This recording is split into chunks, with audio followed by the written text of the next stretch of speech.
great Garnås, Eirik Garnås. Hi, Eirik, how are you? I'm good. I'm good. How are you guys? Very well. Very well.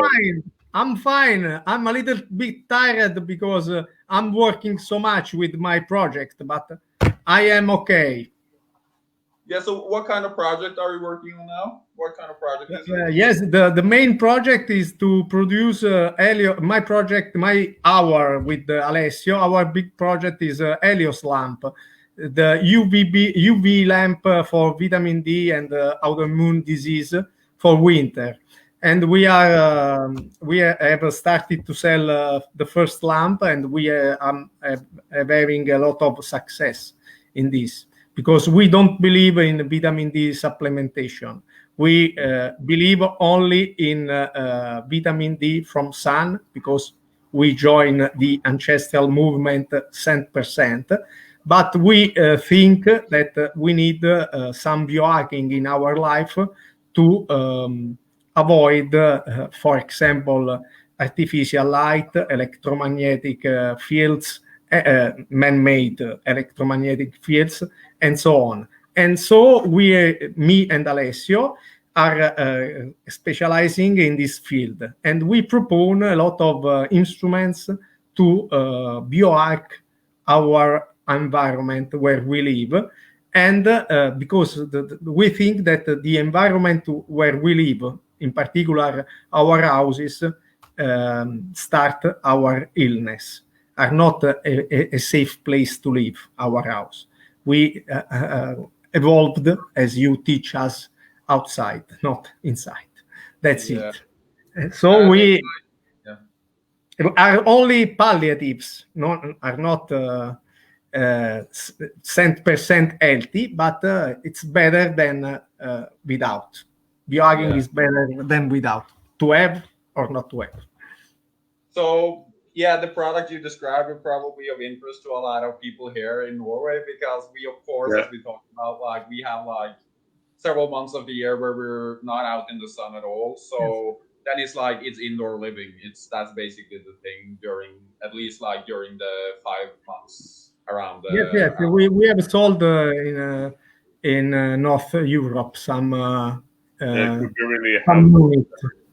We have already sold some unit in North Europe, and we have a lot of requests in North America, Canada, and United States. So we have just started. So we are optimistic for the future for our business. But our goal is not to be rich, but to live well with some money in our pocket. But our happiness is that our customers are happy. So this is our goal. And if you have this goal, you win. Yeah. No, well, that sounds like a good goal. I like that. Yes, but anyway, it may take a while, but in the long term, you're going to win instead of making money easily and quickly, but without ethics. So we are another project we are starting, but in this moment we are stopped because we had to stop because in Italy is a product that is forbidden, is a supplement with ketones. So we are projecting a supplement with ketones for athletes, also for athletes, for endurance athletes, and also for bodybuilding athletes. And we have projected 4 formulas for everybody, and it could be useful for to improve our performance, and to especially for autoimmune disease, to close permeability, intestinal bowel problem, to close permeability. Okay. Yes. These are our last project, but I'm writing in this moment. I'm writing a book about vitamin D supplementation that is not good for us. So we are not much about supplements, but just maybe for athletes, the aim was just to slightly improve performance without sticking to a ketogenic diet, which is Okay, so cool. to try to get the best of all the worlds with glycogen stores and some ketones to get some metabolic flexibility. Okay. Okay, but we have invite you to interview you, not us. Yeah, but that's well, fine. let's start with so I think there's a little need to introduce Eirik, which is very famous in the ancestral community.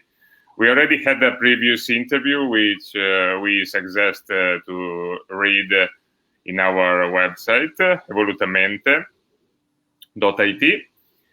So Eirik is a nutritionist, is a personal trainer, and the owner and the creator of Darwinian Medicine, a really worldwide appreciated health blog about health and performance and overall well-being. And it's scientifically well based on the evolutionary template. So we really appreciate that blog because it's one of the last blogs in the world that sticks to the original concept, a pure concept, because we are assisting to some kind of drift. So the first question for Eirik is this. It seems that on one side, the paleo concept is quite spread now. So it's a nice thing on one side. But on the other side, people are being misled toward the recipes and products. So we call them comfort foods that mimic the original comfort foods like paleo pasta, sweets, and so on and so forth. So the question is, in your opinion, what are the problems with these products and recipes, which are mostly made of alternative flours? Yeah. So yeah, I think that's a very important question, and it's like, as you say, it's like it's easy to take like a very good concept and turn it into something that can be made into a big business. So I think like one of the problems with like the original content is that there isn't much money to be earned on it. So and that's like means that it's probably gonna be misused by some people and be made into something that it really isn't. So but I think like of course the fundamental idea of evolutionary nutrition is that we're gonna eat foods that resemble the types of foods that we evolved on, and as that's like the sustenance that will be expected to best suit our naturally selected biology.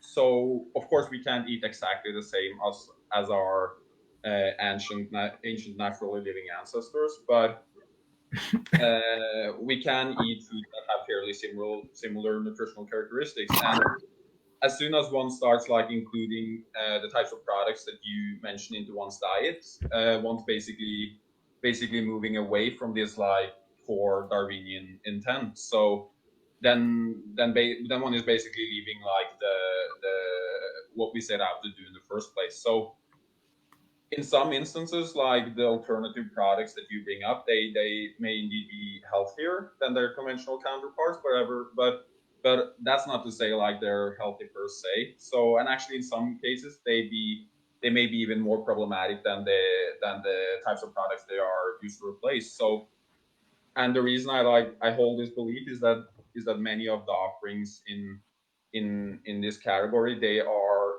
loaded with ingredients like nut butters or flour, sweeteners, coconut oil, dark chocolate, and like that's certainly not like the type of nutritional mix our biology is evolutionarily accustomed to. So I think like of course conventional sweets and grain products they may be rich in simple sugars and starch, but at the very least those compounds are fairly easily digested, of course, in like the small intestine.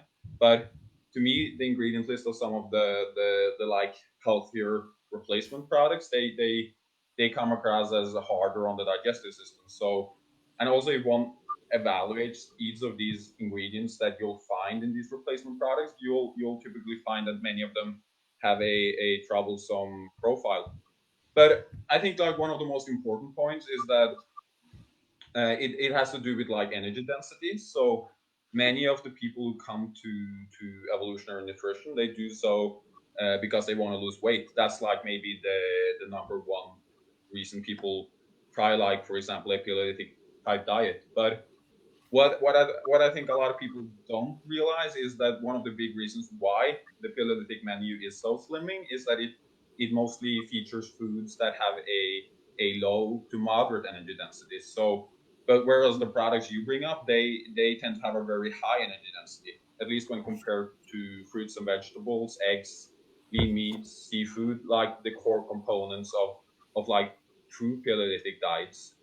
So I think like the bottom line is that the products you mentioned, they are still processed foods. They are nutritionally very different from like these simple natural foods we evolved eating in the wild. So I think like indulging every now and then is not a problem, but yeah, I would advise to like think twice before one makes them a regular part of one's like habitual diet. So yeah. Yeah, because actually they were at the first stage. They were meant to make some kind of transition from a traditional diet to an evolutionary diet. But then it happened that they started to be used every day and almost at every meal. So they started to wreak havoc. And ironically, they didn't reach the result for for the transition to a real healthy and pure evolutionary diet. So Yeah, so that's that like was the problem. So probably it's much better to start with a real concept instead of trying a transition like that. That it seems that it leads nowhere. I call yes. them the paleo vegan, because they use the same ingredients of the vegan diet to make paleo recipes. The same avocado, coconut, and so on. The Yeah. same almond flour. The same ingredients of a vegan diet. It's really ridiculous. These people are bringing our movement in the ridiculous and in the anti-scientific. That's why I'm really hungry with them. So, and that you mentioned coconut, so let's move to the second question. So, is coconut oil really healthy? We have this question from our readers every day. So, we think that in the long term it can alter the microbiome balance. So, we even get some studies about that, and even trigger intestinal permeability. And it's already been measured through the test PEG 400. And it can even increase lipopolysaccharide uptake. And so, in our opinion, in the long term, it cannot be an healthy choice. What is your opinion about that? Yeah, so I think it's like it's kind of interesting that you should ask that because coconut oil is actually something I've been skeptical of myself. So because when I was first introduced to and grabbed by like the concept of ancestral eating many years back, I remember buying a lot of it. So I actually remember buying these big buckets of coconut oil from Dr. McCullough's website, and I also used to make like homemade dark chocolate. One of the ingredients being coconut oil from a local health food store. But that was back in the day because these days I don't consume coconut oil at all, and that's in large part because I came to suspect like you guys that it adversely affects gut health. So and actually by now I'm pretty convinced that it does. So for me, I've been thinking a little bit about it, and I think like the most convincing explanation by far to me is like lauric acid, the principal fatty acid of coconut, is well recognized for having like pretty strong, like fairly substantial antimicrobial properties. So And this is also like the principal reason why coconut oil has been used in alternative medicine to like treat infections and stuff. So kind of the question I'm asking is what are the consequences of like overloading your gut with lauric acid? And there'll obviously be an impact on the microbiota, and regular coconut meat also contains lauric acid, of course, but the concentration is much lower than in coconut oil, which is basically just pure fat. So whereas coconut meat, it has a naturally balanced nutritional profile. It features not only fat but also fiber, vitamins, minerals, and so forth. But yes, coconut oil, on the other hand, it is a refined product, and it has a supernormal fat and energy concentration. So I think a bit of coconut oil here and there is unlikely to do much harm, but I'm very skeptical of making it like a significant part of one's diet, as quite a lot of people within like the ancestral health community seem to have done. So it's really become this kind of darling of the community, something I think is very much like unwarranted. So yeah, I think it really all comes back to what we talked about earlier, which is that it's important not to lose sight of what we set out to do in the first place, which was to provide our bodies with like the types of nutritional inputs they find agreeable as a result of millions of years of evolution. So eating spoonfuls of coconut oil doesn't fit that bill, at least in my book. And yeah, I think I'm skeptical of making any kind of highly refined product a large part of one's diet. So stick with predominantly with whole foods. That's my mantra. Yeah. We have some question from the page, our Facebook page. Yeah. Simone Fusco that asks, what is your daily routine? And what are the mandatory supplements do you suggest? For the supplements, we can answer. Okay. We have a question. Okay. What is your daily routine? Yeah, so my daily routine actually, I intermittent fast. So I typically don't eat my first meal until pretty late, like maybe anywhere from like 12 to 4. I typically eat my first meal depending on my schedule of the day. And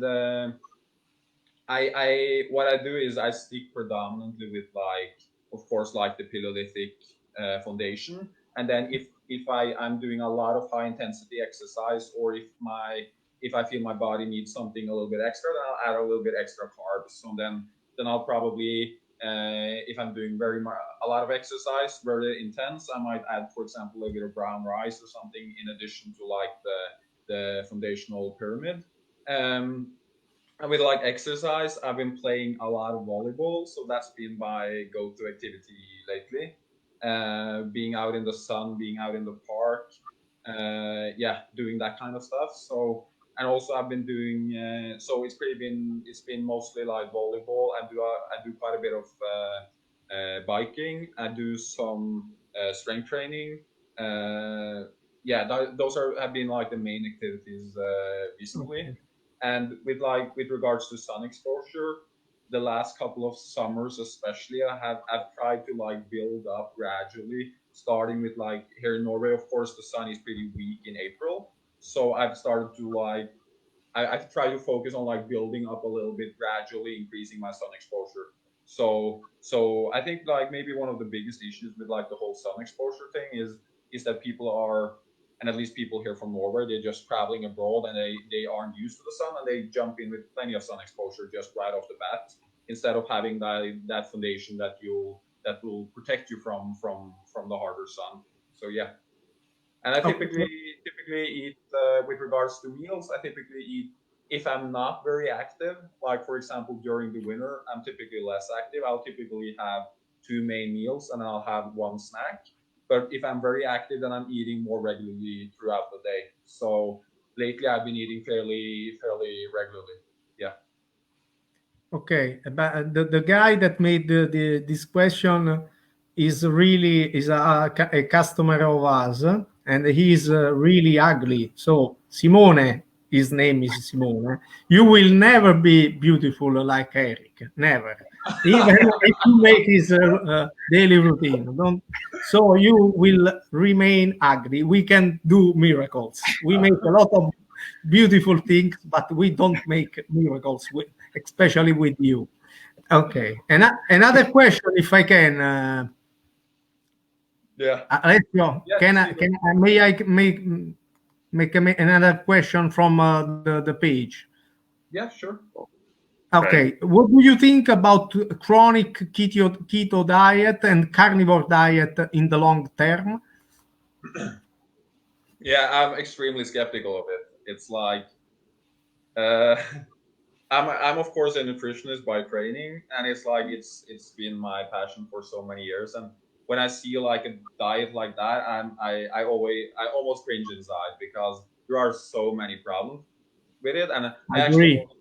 I actually wrote an article about it like not that long ago, but I haven't gotten around to publishing it yet. But it's pretty much finished. But I think Dr. Bourdain wrote a great article about it, like the problems with like ketogenic diets, and he touched on like a number of the nutritional deficiencies, and also and what he probably didn't touch enough on were also the effects on the microbiome. So I'm I'm I'm I'm like doing a ketogenic diet like short term, okay, but doing a diet, I think it's a mistake to go to extremes, whether it's only plants or it's only animal source foods. I think it's why go to extremes. I think it's like why not do a more balanced diet that contains like both fruits and vegetables, but also like healthy animal source foods. It's like why choose either one? I think it's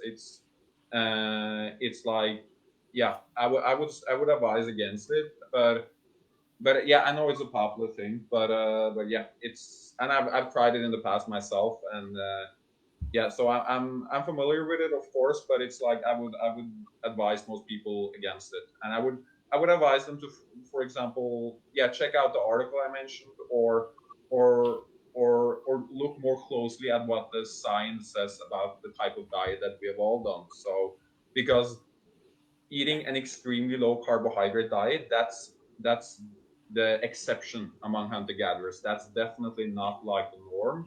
And also, if you look at the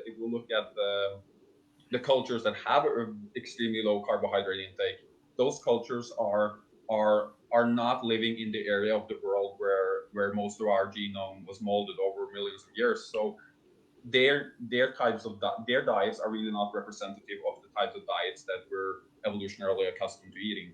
So I think it's at least, yeah, like chronic long term ketogenic diets. I would advise against it. Yeah. I agree. I totally agree, and especially for active people, Yeah, it's especially. impossible Yeah. in the long run. It's impossible to keep ketogenic chronic diet or carnivore in the long term. If you are not active, I see people that are not active that bring this kind of dietary approach in the long term, and they became fatter. I don't know why, but they became fatter. Their metabolism will go down and down and down And in I the think long like, term. yeah, just like one last thing, I think it's important to distinguish between, because a diet that makes you lean what isn't necessarily the healthiest diet, if you understand what I mean. I don't think I've ever been leaner than the time when I went like for 1 month. I ate a very strict ketogenic diet. I became extremely lean, but it's like that doesn't mean that the diet is necessarily a healthy one. So I think it's important to yeah. So even if like a person loses weight on a ketogenic diet, that's to be expected. That's to be expected. But it's like that doesn't mean that that's the best approach. Okay. Yeah. Yeah. So yeah. when we talked about coconut, so in general, what is your take on about the exotic products like avocados, plantains, etc.? Wouldn't be much better off sticking to local products?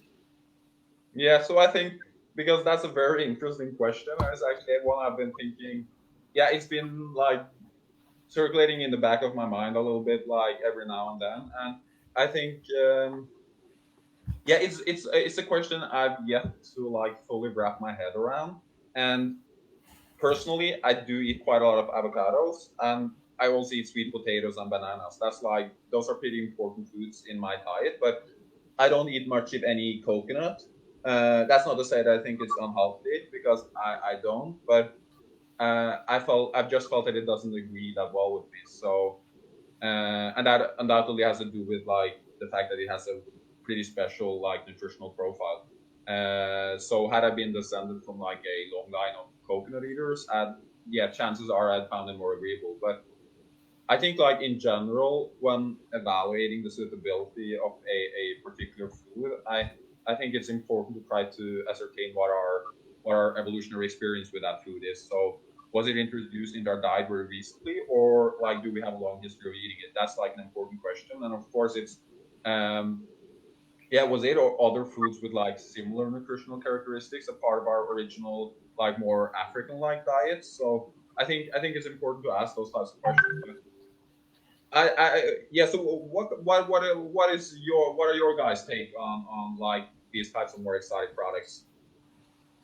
So, in our opinion, so it depends. It mostly depends on genetic, but maybe more on epigenetic adaptation, on probably what is about your ancestry and where do you live. So maybe also about your mitochondrial adaptation to cold climate, or about a warmer climate. So maybe at our latitudes, we think that eating a lot of tropical foods maybe wouldn't be so good. So every now and then it can be well tolerated, but aside from the fact that there should be an issue about if it's sustainable or otherwise, in terms of health, probably sticking to a product that our ancestry is not meant to match, to be well matched with, would be so maybe detrimental in the long term. So, for example, if I live in a cold climate and I stick with papaya, mangoes, and tropical foods, we suspect that in the long run that there should be some issues about that. So, also depending on our ancestry, if I'm about a Nordic ancestry, or if I'm about a more African, or at least a Southern Europe ancestry. So there, in our opinions, there should be some connection about that. Yeah. So this is almost our take on. So every now and then it can be good, but maybe it's fairly better to stick to a local product. So something that we can find at our latitudes and that can be easily matched with our alleged ancestry. Yeah, I think it's a very important topic. I think it's like something that should be discussed more. So because yeah, I think it's very very important. So I think it's a very good question. Yeah, maybe we could dedicate an entire interview in the future. Yeah, probably. Yeah. So let's go on. Sorry, I have a communication. I have the internet connection not so good in this period, because I am in a place of holidays. So there are a lot of people on the web in this area. So if I fall down, you can continue alone. Don't worry. Okay. Okay. That's cool. So let's go on. Is the pure concept set off by Eaton, Corden, and their colleagues being distorted, or what else? What is the real danger of the new shift of the evolutionary template? Yeah, so I think like certainly as you say, it's like in recent years we've seen quite a lot of people within like the larger ancestral health space move farther away from like the original evolutionary health and paleolithic nutrition concepts that were like set forth by Eaton, Connor, Bourdain, Lindeberg, those like kind of founding fathers. And Yeah, as you touched on earlier, that undoubtedly has to do with like the fact that certain bloggers and leading influencers have made that step. So, but but kind of the interesting thing for me is like personally, I've actually found myself like gravitating in the opposite direction. So in the sense that like my fondness and like my feeling of attachment to like the original untainted scientifically constructed model have grown stronger. So, and this has a lot to do with the fact that I've become more aware of the various negative aspects of food products and behaviors that fall outside of that model, but are now being promoted like nonetheless. So I think like dairy is one example, and I don't think like people within the community who are now like regularly consuming butter, cheese, and those kinds of products are aware of like how problematic dairy products really are. So like the fatty acid profile is suboptimal to say the least, and the protein structures are troublesome. I've written articles about like whey casein, the issues with those types of protein structures. The lactose is an issue, and not only for those who are lactose intolerant, but to some degree for those who have a lactase persistence phenotype as well. And I think additionally, it's like milk contains growth-regulating substances such as like microRNAs, which influence mTORC1 signaling, a key regulator of cell growth and metabolism, and that has been linked with like a variety of diseases. And as you know, that's something I've written like fairly lengthy articles about, and I also conducted this interview with Bodo Melnick, like the world's like definite leading expert on the microRNA issue, and the evidence is convincing. So I think like from a Darwinian point of view, it makes perfect sense that dairy foods have some adverse effects. And given that cow's milk, it was designed through evolutionary processes not to promote growth or longevity in humans, like health, not to promote health or longevity in humans, but rather growth and development of young cattle. So I think it's like when you look at like the function that it has in nature, it becomes pretty evident that it's like, okay, this is probably a substance that we should be a little bit cautious about, because it certainly wasn't designed for us. And I think that this is just one example, but I think it's a particularly important one of why I think it's like wise to not mess with like original or scientific evolutionary health formula.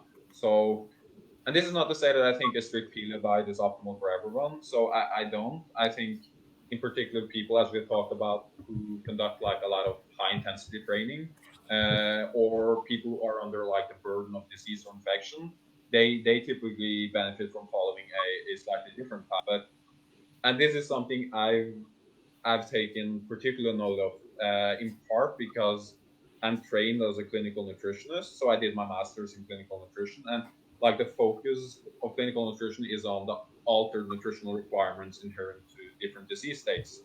So a sick individual doesn't have the same nutritional requirements as a healthy one. So that's, I think it's very important to take into account.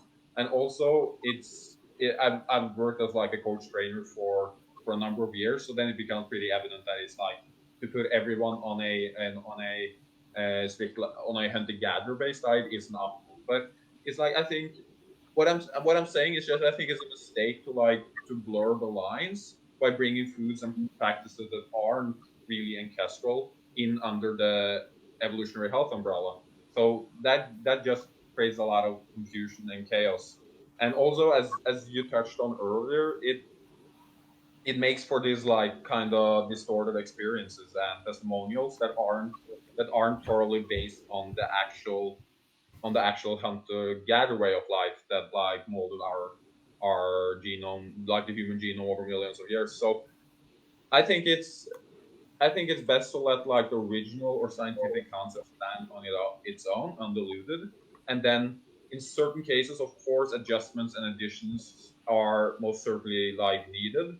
But I think it's important to make it clear that what one ends up with then is not truly paleolithic based. It's not that concept. It's not the same thing.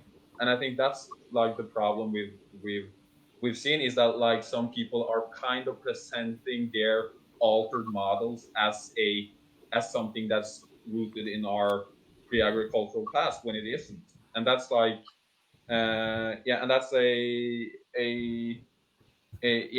think that's a big problem. So yeah. Yeah, because it's really hard. Sometimes we hear people say, "Ah, no, I don't eat. I'm training hard. I'm not going to eat rice because it's not paleo. But then I can make a cake with almond flowers because it's paleo." So yes, also chestnut, chestnut flour. Flour. Yes, So, they make the cake with chestnut flour. Yeah.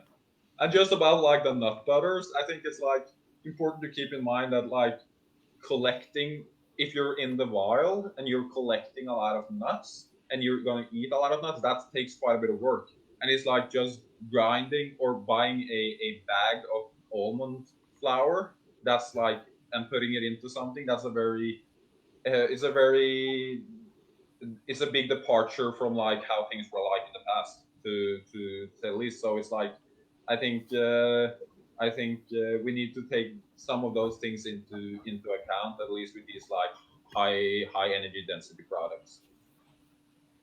yeah, of course. And we have the next question here in our country. So in light of the things we were discussing about, we have the plague that we call the marketing of health, where aside from the aforementioned products, tons of supplements are sold with the paleo label. What do you think about supplements? And then we are answering to Simone for the question as well.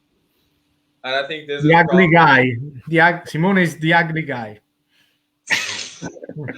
Poor Simone. You should be kinder to him. You should be kinder to him, Angelo. So, but yeah, Alessio. So of course, this is something we've talked a bit about, and it's like, I think it dials in with what we talked about last. And as you know, I'm very skeptical of supplements. So I think like certain products are worthy of consideration in some cases, but I think in general, like dietary supplements are extremely overused. It's like it's much overused, and I think the whole thing is based mostly on like financial motives and marketing more than anything else.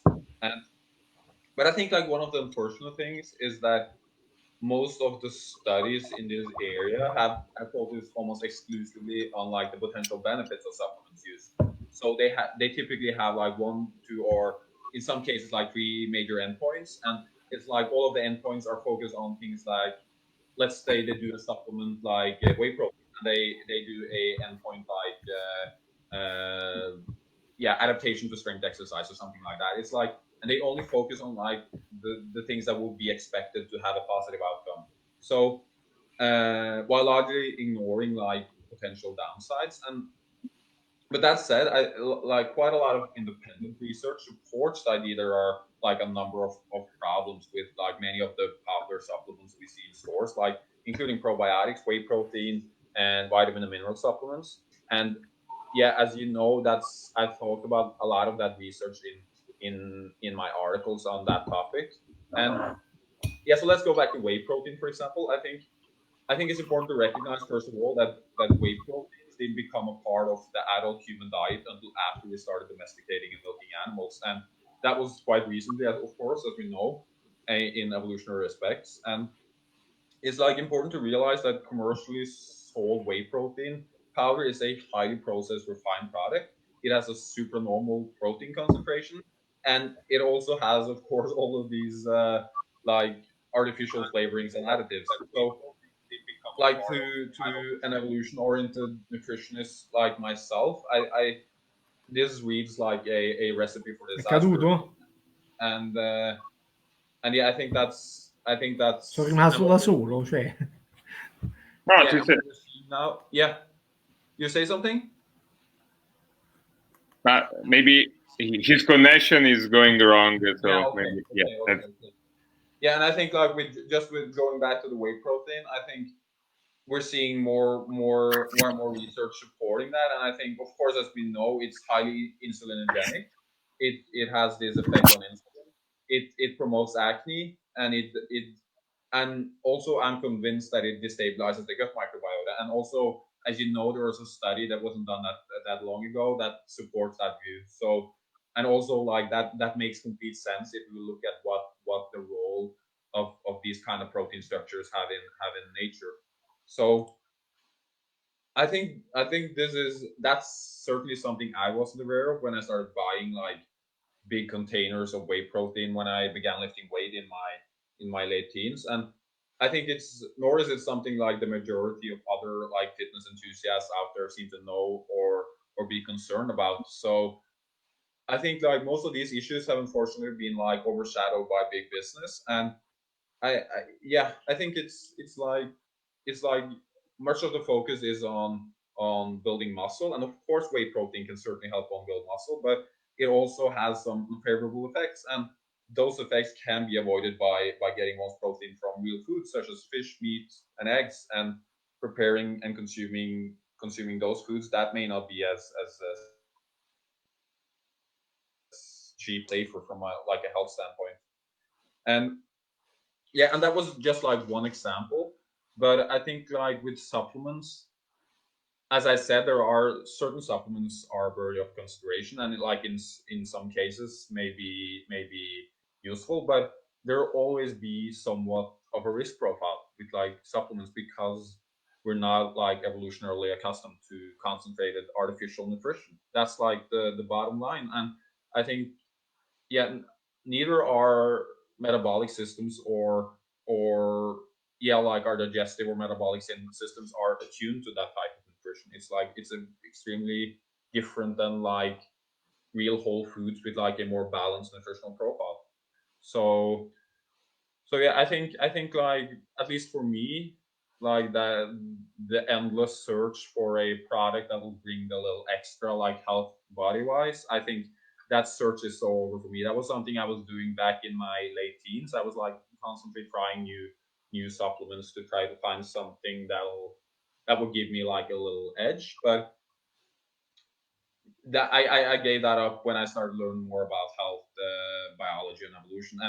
And back to the question on Facebook, I actually don't use any supplements. So at least during the summer, I haven't been using any supplements. But I may consider some supplements when the winter comes.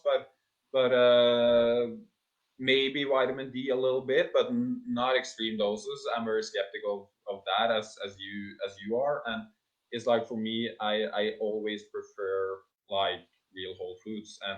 And I think some people might argue that it's like since the food we have access to now is not as nutritionally dense as the types of foods our ancestors had access to, they'll argue that it's like, okay, we need supplements. But for me, like the problems with a lot of these types of supplements, like vitamin and mineral supplements, for example, they completely overshadow like the potential benefits that may accrue as a result of taking them. So yeah, I go for a pretty hard line on supplements, but I'm like comfortable with going for a pretty hard line.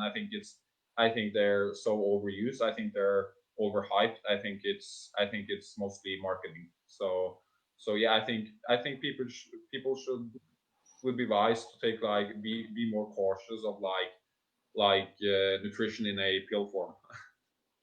So yeah. Yeah, also because studies tend to show that there's a U or J-shaped curve, yeah, associated with dosage as well. Yeah, so Yeah. so we agree with that.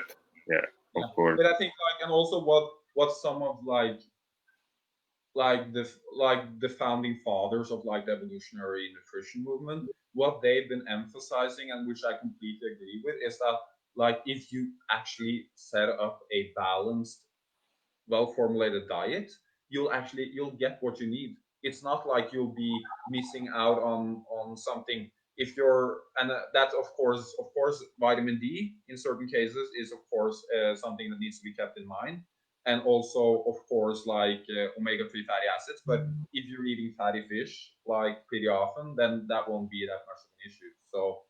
So yeah. Just a moment. So let's see, Angelo, what he says.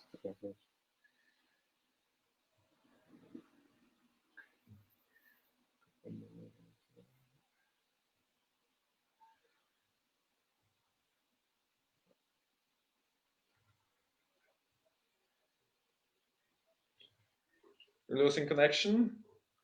Yeah, he's got some problems with the connection. Yeah, as he told. Okay. Let's see if he managed to enter again. So let's go on in the meantime.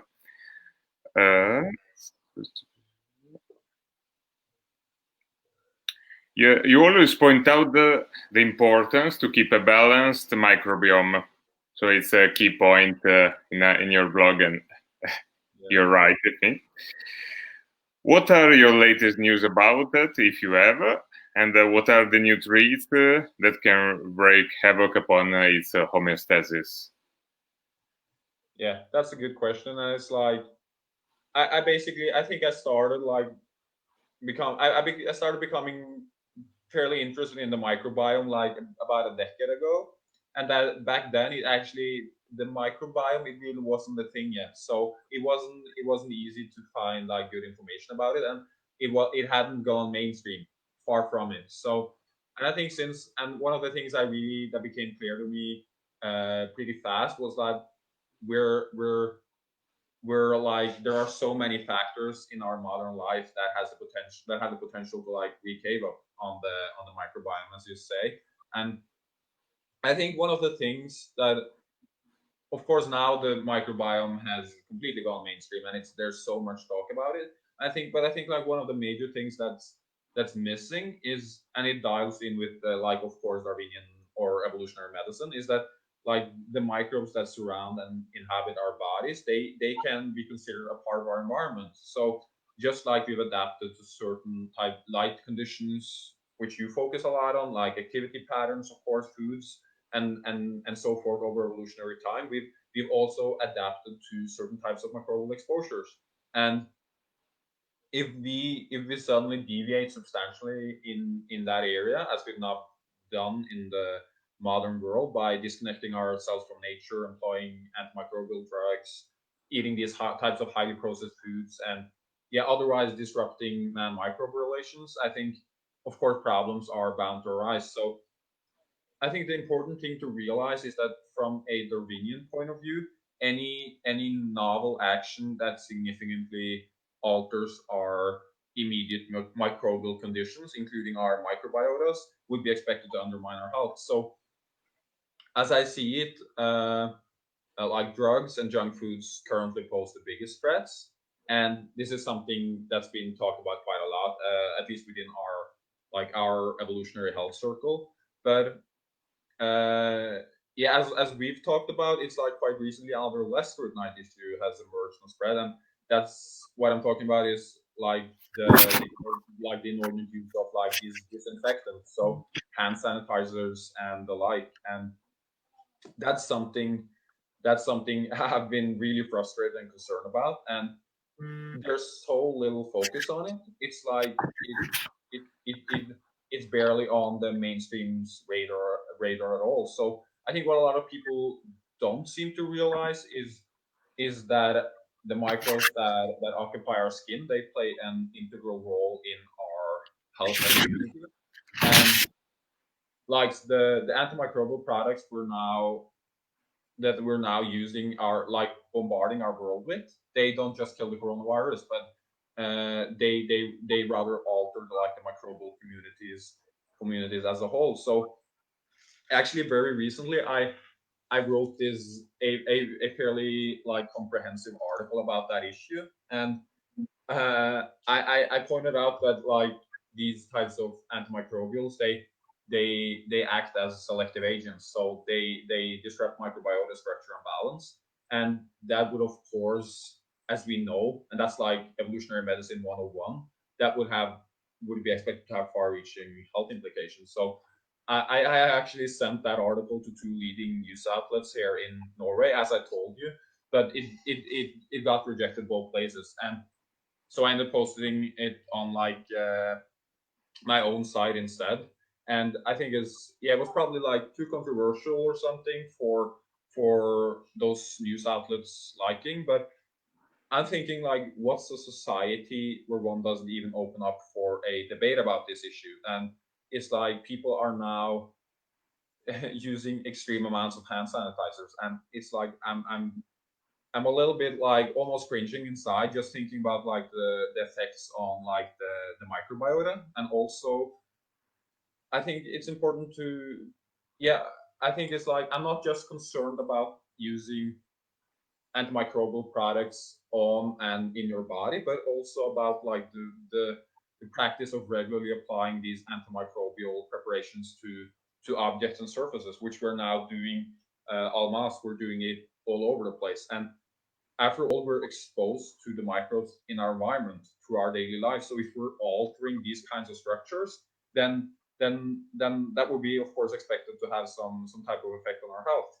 And yeah, I think it's like some people are probably gonna say that extraordinary times demand extraordinary measures with like the COVID stuff and like the coronavirus. But I think personally, I feel like the current extremity when it comes to like the hand sanitizing and like the yeah, all the stuff I've been talking about, it's not only unnecessary, but it's dangerous because it would be expected to like undermine our immune function and increase exposure to and actually increase exposure to inflammatory bodies. So I think for me, I actually used hand sanitizers a lot, like many years back, before I started to understand like the importance of the microbiome, the importance of keeping like these balanced ecological structures. So and now I'm not using it at all unless it's like pushed on me.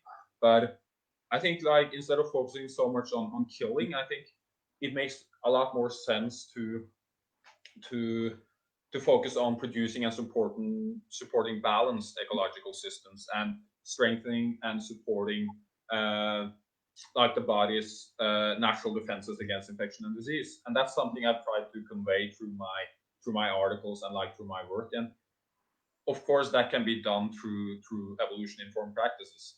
So as I don't know if you read like I wrote an article about this a while back, and one of the points I tried to get across is that in my mind there's no doubt that much of the reason why the coronavirus has proven so lethal is that we've severely compromised our evolved immune defenses by introducing all of these like evolutionary mismatches into our lives. So and that's supported by, of course, what we're seeing with respects to the rates of the virus in different parts of the world and among different populations. So I think I find it kind of concerning that it's instead of we're focusing so much on avoiding and killing the virus while barely focusing at all on just like strengthening and supporting like our evolved defenses. And that's like for me sound it feels like a very simplistic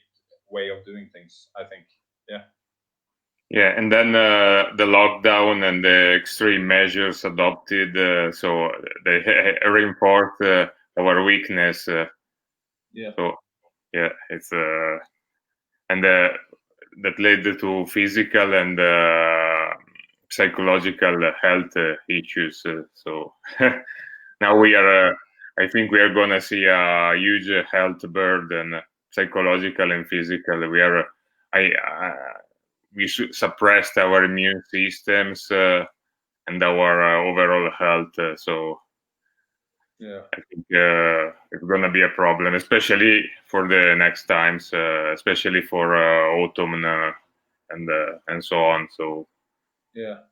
But what in Italy? What are kind of the procedures with respects to like the use of antimicrobials with like hand sanitizers and applying antimicrobials to objects and surfaces and stuff? Is that I'm guessing that's being done like all over the place, or what are kind of the regulations there? Yeah, here in Italy, we have to consider that there's a compulsive fear of viruses and bacteria. So it was already ingrained in people's minds. So it's relatively easy for the government to reinforce these procedures because it was already in Italian mind. So they were already compulsive about getting rid of microbes. So now they're compulsively using hand sanitizers, masks, and so on. So I think we have already seen some kind of these issues. So after the lockdown, we had many side effects that derives from the use of these measures. So side effects, side infections, on especially on the skin issues, rashes, and so on. So one can see why is it happening, because you destroyed your immune system, so you're not able anymore to fight infection or to have, as you say, the balanced ecosystem. So that should be the aim. So, yeah, not to interrupt, but I think like exactly what you're saying there, and it's like when we're thinking about it now, it's like we have these extreme use of hand sanitizers, we have extreme hand washing, we have that coupled with like extreme use, like extreme consumption of processed foods. People are sitting indoors eating a lot of crap. A lot of people are doing that at least, and we're also people are staying more indoors than before, so they're not getting sunlight, they're not getting like exposure to nature. And I think I'm kind of concerned about like, of course, the effects on the microbiome, and of course like the broader effects as well. And I think also, I think as you say, it's like we're it seems like the whole corona situation has like taken our approach to the microbial world like a big step back, because also I'm seeing the same thing here in Norway, that like the fear, like the general fear of viruses and bacteria. So it seems like we've gone back to like the stage we were at in the past, where we were like all kinds of bacteria and viruses and germs, like they were considered pathogens. So I think like that's of course completely on its head with respect to what we now know about the importance of at least like certain types of microorganisms with respect to health and longevity and immune function. So I think that's a big thing that's been missing from like the debate. yeah, of course, it's we still have to see the burden of that, in my opinion. So I think, I'm afraid we will see it later. And now it's summer, people are getting out, so are having fun, so maybe are exercising. So, but in the autumn, I think we'll have some kind of drawbacks. So Yeah. I'm afraid about that. Yeah, and talking about the lockdown, I have a question for you. You helped many people with fitness program during the lockdown when gyms were closed, and you prepared alternative exercises that can be done at home or just outside on the lawn. So can you talk about that? What are your training methods, and how you helped your clients and your friends?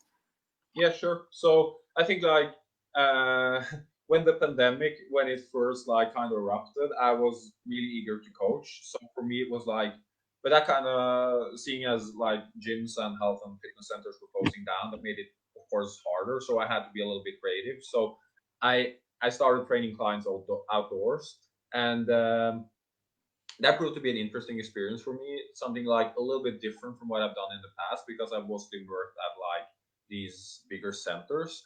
And I started working as a coach in 2011, and much of what I now do with respects to my fitness philosophy and like my training methods, it builds on what I've done and experienced since that time, and in particular what I kind of learned like the first couple of years I was working. So because that was when my learning curve was the steepest. But yeah, I think one of my main focuses is on establishing good form and posture, and that's basically teaching the client how to move his or her body in a desirable manner. And I was actually with a client like not that long ago, and one of the things we talked about is that I was saying that it's like the workout in itself is only part of what I seek to provide. It's only like one part. It's an important part, but it's far from the whole thing. And I think perhaps more important than equipping like the person I'm like the client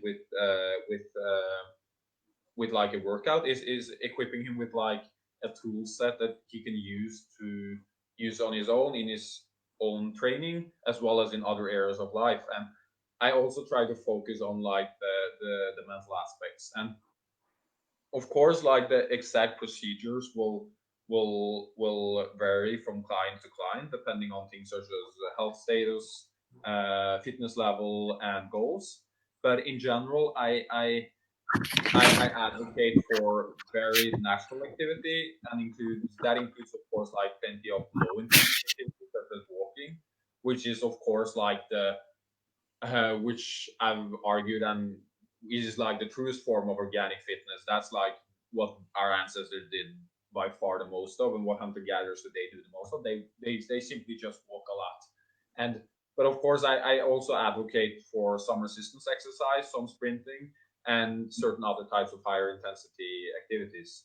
And I think this is something that's been said many times before, but I think it's very important. And I think it's like if one can find an activity or sport that one thinks is fun, that makes everything a lot easier. So because it takes away like the chore label that exercise holds for a lot of people. So but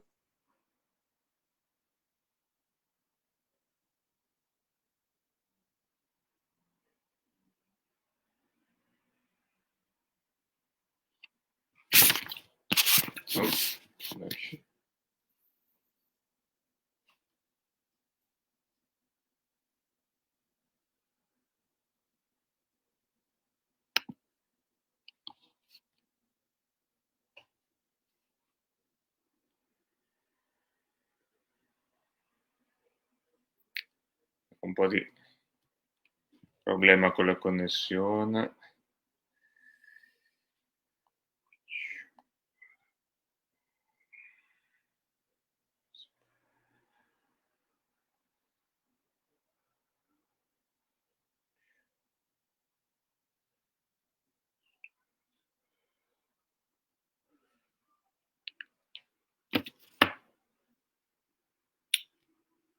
Allora, abbiamo avuto un leggero problema di connessione, sono rimasto da solo. Adesso provo a far ripartire un evento, vediamo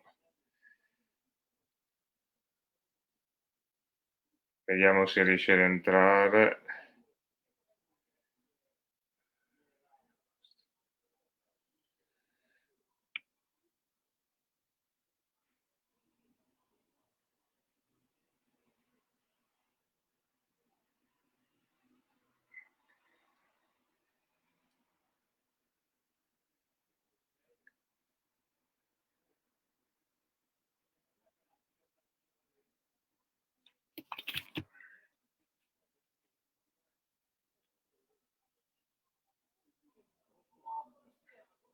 Abbiamo perso la connessione, ragazzi. Vediamo se riusciamo a recuperare Eirik, perché abbiamo perso Angelo e anche Eirik a causa della connessione. Vediamo. Se nel frattempo c'è qualche domanda.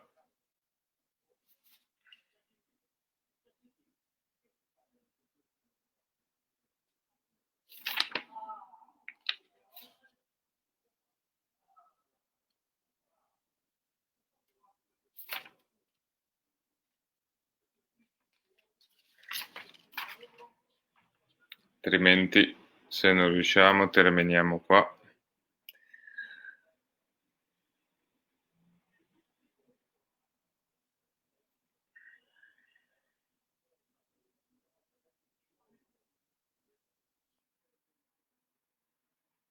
Eccolo qua.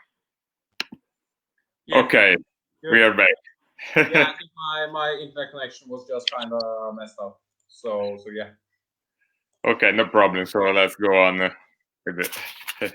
Okay, so I think we were talking about like my training methodology, and I was like, the last thing I wanted to say was just like for the strength training bit, which is what I've been doing a lot with clients, is I tend to focus a lot on what I call musculoskeletal mismatch resolution, and that's of course like falls under the umbrella of like evolutionary medicine. And what I mean by that is I try to like address these kind of musculoskeletal issues that our modern and natural lifestyle produces. And that's perhaps most importantly, I put an emphasis on like activating and strengthening the glutes and upper back, which don't do so well when subjected to like a lot of sitting.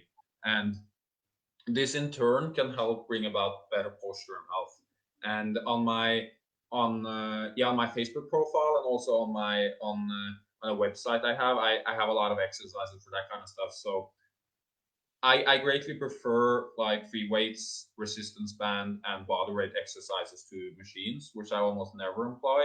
And I think it's important to train hard, but unwise to go to extremes.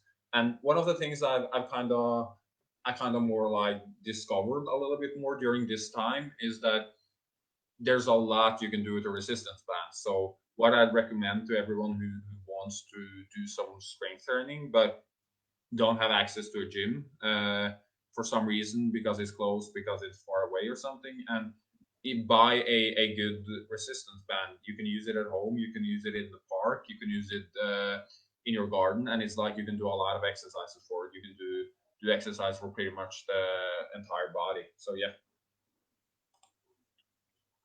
Yeah, we remind people they can contact you as well on your website, maybe.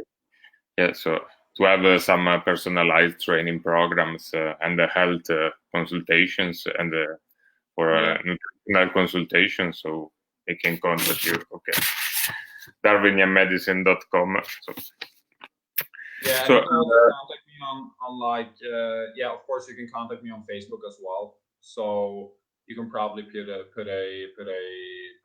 link up to that as well. So yeah.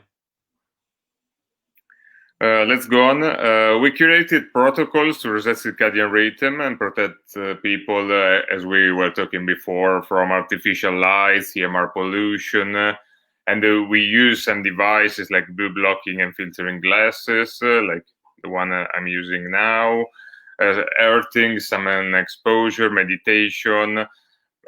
First of all, we are trying to advocate for a reconnection with nature, so sun exposure, and whenever it's possible, we advocate to stick to a natural perspective. But when you don't manage to do that, we create some kind of biohacking items, so UVB, UVA lamps, and so on. So, what is your take on about these other features of a comprehensive evolutionary framework? Yeah, and just one thing I see that like in the feed, I see that the web address is wrong. So it's like it's an M. It says like now it says Darwinian, but it's of course Darwinian. So that's like just so like any of your readers would like any of the people that are watching would be aware of that. And also is like this past 6 months I've more been focused on like my coaching stuff. So it's probably if somebody wants to contact me, it's probably better to do it on Facebook, either on Facebook or on another website that I have, which is Coach Eirik. So those are probably the best channels if somebody wants to contact me. And if you just want to find out more about like Darwinian medicine, evolutionary medicine, then of course just go to Darwinian-medicine.com. Like basically the web address that's in the feed, but we just like correcting the letter. So yeah. So Alessio, is it possible for you to change the web address that's going across the feed? Let's see. Banners. So,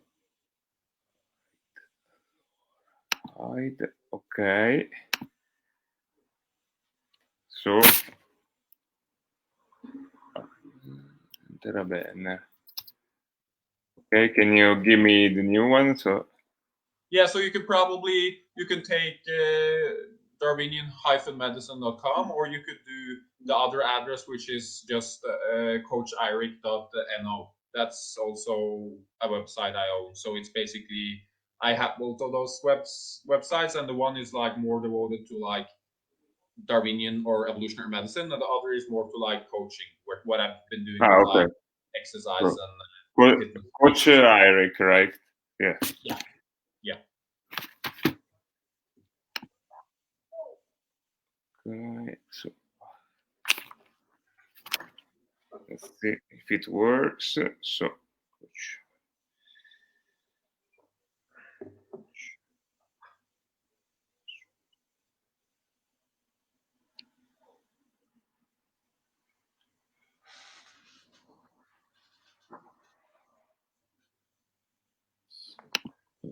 let's see. It's going big. Okay. Yeah. It's the big banner. Okay. But it's not a big it's not a big deal. So you can just take it back to what it was, and then you can probably just include a link like alongside the video or something. So just take it back to like EVOLUTAMENTE or what it said. That's fine. Okay, we're going to include all the references through our. That's no problem. Okay. Okay. So yeah, so you asked about like the stuff with like the light exposure. So I think for me it's like I don't feel I know enough about like these photo biomodulation lamps that you mentioned, and I don't know that much about those kinds of products to have an informed opinion about them. So I do know, of course, about the importance of light exposure, but I'm more like I'm a nutritionist, of course, and I'm a trainer, so it's like I haven't really experimented with those kinds of products. But of course, I support like focusing on light and electromagnetic radiation management. It's really one of the most important aspects of health, and it's something that's been so overlooked. So I think it's really good that you're focusing on it. And I think my impression is that a lot of people are largely unaware of how important sunlight is to human like physiological regulation and functioning, and how problematic artificial light is. So I think it's something that deserves a lot more attention, and it's something that needs to we should definitely focus more on. So I remember back in the day, I remember I frequently used my phone late at night, like lying in bed watching, texting, and do that kind of stuff. So had a problems with that type of practice being more widely known and talked about. I'd probably be much more careful about it. So I think it's really all about what we've been talking about. It's about like getting back to nature and the natural stimuli it provides. So yeah, I think that's the key point. Of course. What are your next projects?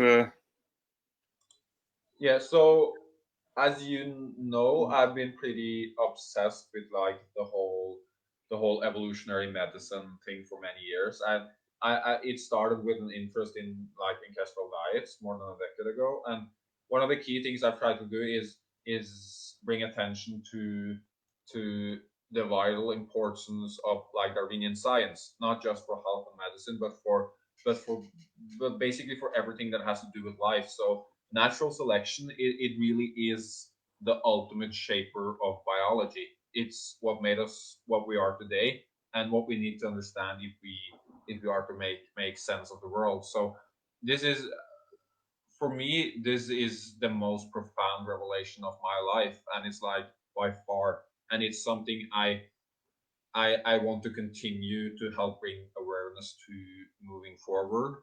And additionally, I also want to continue using myself and like the knowledge and experiences I've amassed to help others excel and improve their lives. And that was like basically much of my motivation between like the coaching stuff I've been doing. That has been to that effect. So for me, it's like projects that fulfill these overall objectives, they really are my bread and butter. And that's really, if I look back on like the projects I've been doing, that's really what I've been focused on. And it's something, it's, yeah, it's especially the whole evolutionary science bit. It's like, I think it's so important for me at least to try and bring awareness to that, how important that is. And that's also of course why I feel so connected to you guys, because we have this like-mindedness. We have this like similar approach to health and medicine, and we have this similar way of thinking, like, okay, does this make sense from an evolutionary perspective? What makes sense from an evolutionary perspective? How should we approach this in a reasonable manner, from like, if we're thinking in a Darwinian way, which I feel is like, it's so important. It's like, to me, it's one of, it's like, yeah, maybe stretching a little bit, but it's extremely important, that information, to just get that information about the evolutionary template, just like learning like people and learning kids how to think in an evolutionary way. Because if you start thinking in an evolutionary way, then it's like so much starts to make sense, and also you can start to resonate like in your head what would be the most logical explanation. You don't need to read everything, because you can already start to use like the basic tools that you have accessible to you, like the Darwinian toolkit, with like a basic understanding of natural selection and evolutionary processes. You can use that to make sense of why life is as it is. And that's, I think that's so profound, and it's more, it's a lot more profound, of course, than anything you'll read in like the latest newspaper article, or just like something like that. It's because it helps to explain life. So yeah, I think that's, if I can take part, if I can do a project that really tries to emphasize that point, that would be, that's really important for me. So yeah. Yeah, in light of that, we renew our invitation for one of our next events with the Evolutionary Medicine Society we founded. So we'll be really happy to have you. Yeah. To make a lecture. Let's try maybe at the end of this year or the beginning of the next year. So yeah, we'll be waiting for you. That would be awesome. That would be perfect, because the thing is that here in, at least, of course, we know of people around the world that have this like Darwinian approach, have this like evolutionary template as their foundation. And there are a lot of smart people across the globe, and all the scientists we've been talking about, and the people that have been writing about this concept. But here in Norway, like in my immediate circle, there are nobody that like thinks like this. And there's one biologist here in Norway that has like a somewhat similar approach, and he is one of the co-authors on, I don't know if you know the paper Evolutionary Health Promotion. That was like a paper that was just called Evolutionary Health Promotion.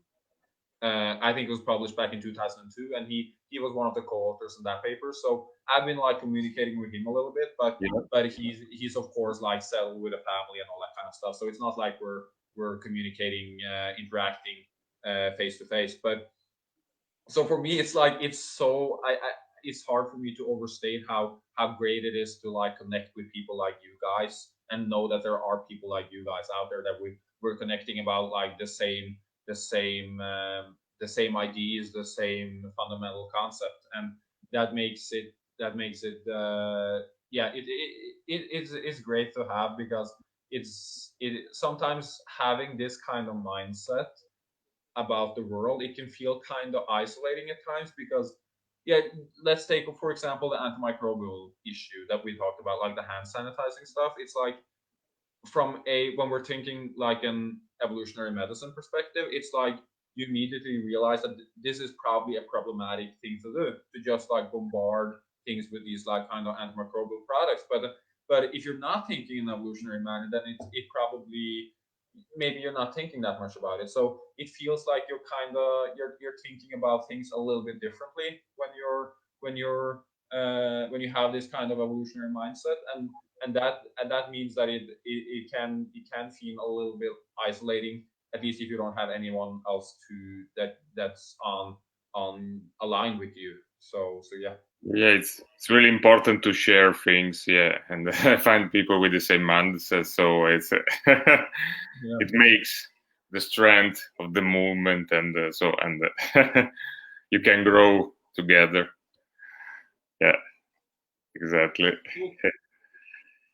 Well, so we want to give you a special thank for your time and for your fantastic interviews and for your answers. And I think our clients will be, and our readers will be really happy about that. So we will put the video on our YouTube channel, and we think also with the Italian subtitles. So I think we had a great interview, and spent pleasant time with you.